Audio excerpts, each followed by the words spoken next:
A family poses by their sod house on South Loop River near the Verge Allen homestead in Custer County, 1892. On Nebraska's treeless plains, families built homes from prairie sod blocks. These houses were dark, damp, and often overrun with bugs and snakes. Meet Will and Addie Payne from the early 1900s. Addie, in her Sunday best, confidently grips a pistol, her gaze steady. Will's hand rests on her arm, showing a shared resilience.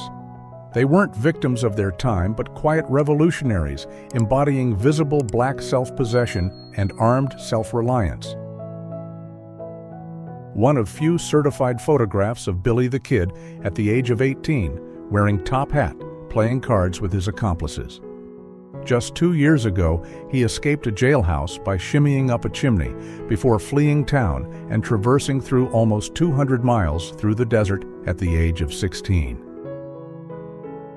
A true girl of the West, Del Rio, Texas, 1906, proudly embodied the spirit of the American West. Often mistaken for Annie Oakley, her confident stance and attire reflect the frontier's rugged charm. A group of men drinking beer with a horse at a saloon in Castledale, Utah, early 1900s. This photo was taken moments before the horse kicked the seated gentleman in the head, forcing the bartender to ban all horses from the bar. An American pioneer family around 1870, resting after a hard day on the trail. Respect for these families was the code for cowboys. Swearing wasn't allowed, and if someone used crude language in front of these families, other cowboys would shut them up immediately.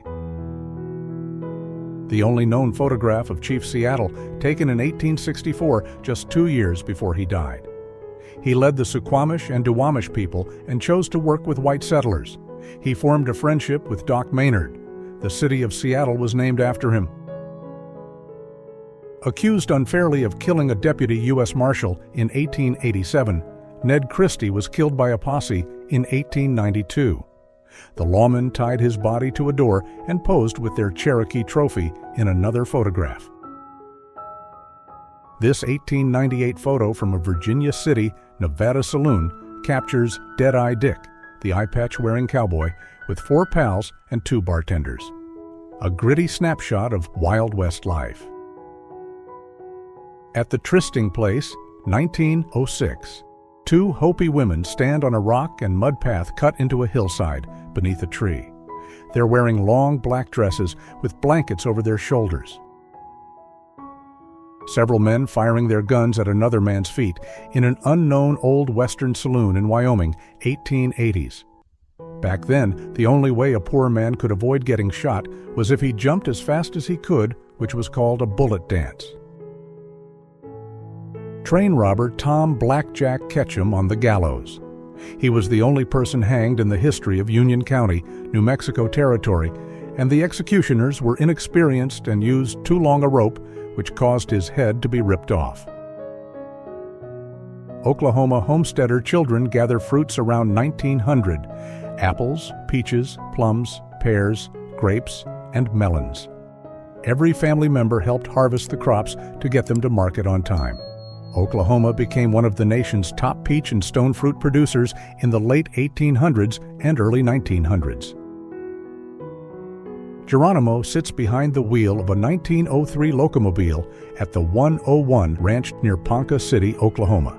This is the exact photograph that inspired Michael Martin Murphey's classic song, Geronimo's Cadillac. Bill Doolin became Oklahoma Territory's most notorious outlaw, beginning his life of crime with the Dalton Gang and missing out on death during the Coffeyville shootout. This 1896 photo shows Doolin's body riddled by buckshot. Nellie Brown, an African-American cowgirl in 1880s California, poses for a photo with her horse. The rein Nellie holds is called macate, most common amongst the California cowfolks of the 18th and 19th centuries.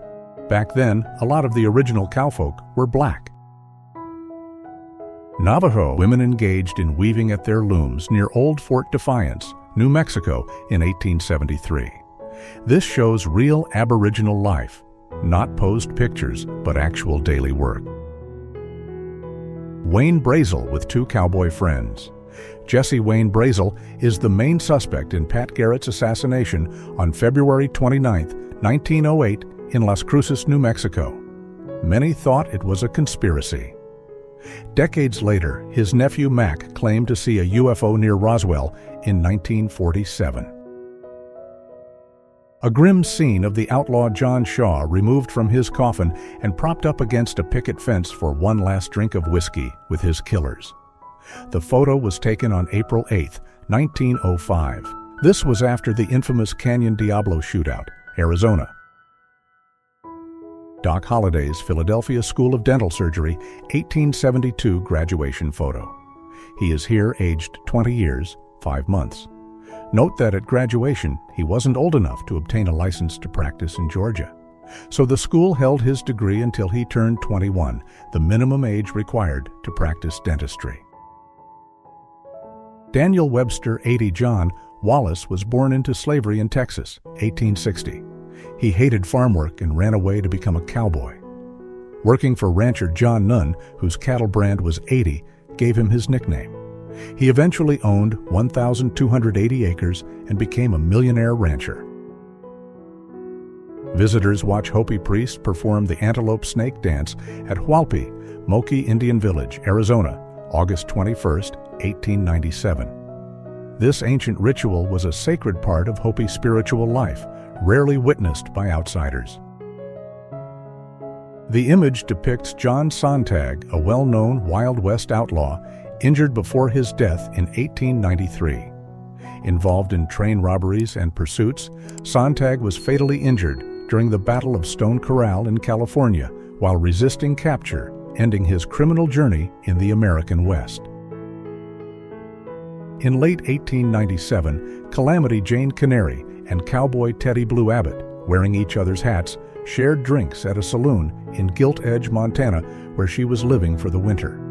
Teddy Blue, who lived nearby on his 3 Deuce Ranch, had come to town to repay her 50 cents, which he had borrowed in Miles City in 1883.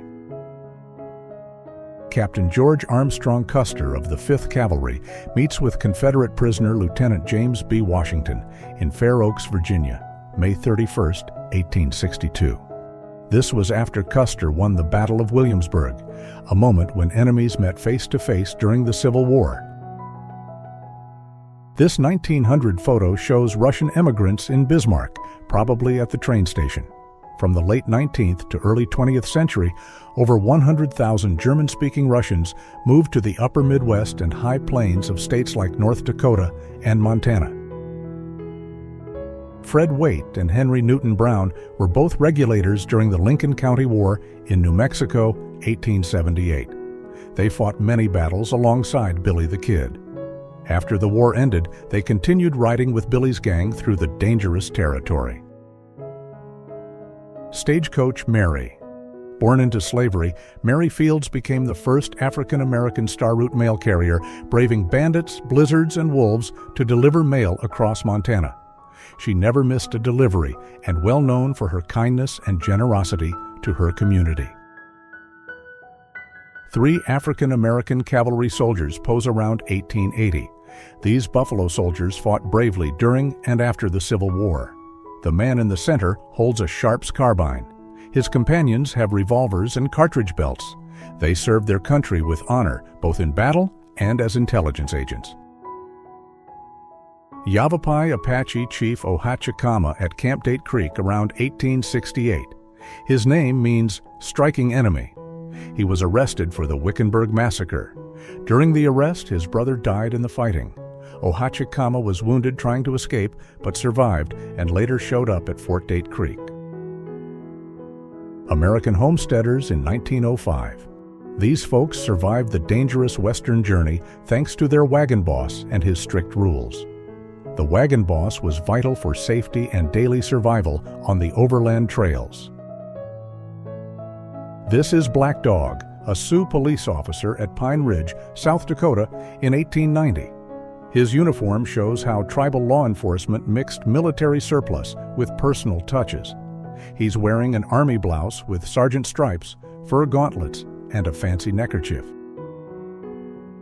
This is a view of Tombstone in 1877, before the big 1881 fire, looking west down Allen Street. You can see the Crystal Palace Saloon on the right. 5th and Allen was the heart of Tombstone during the 1881-82 conflict between the Cowboys, the Earps, and Doc Holliday.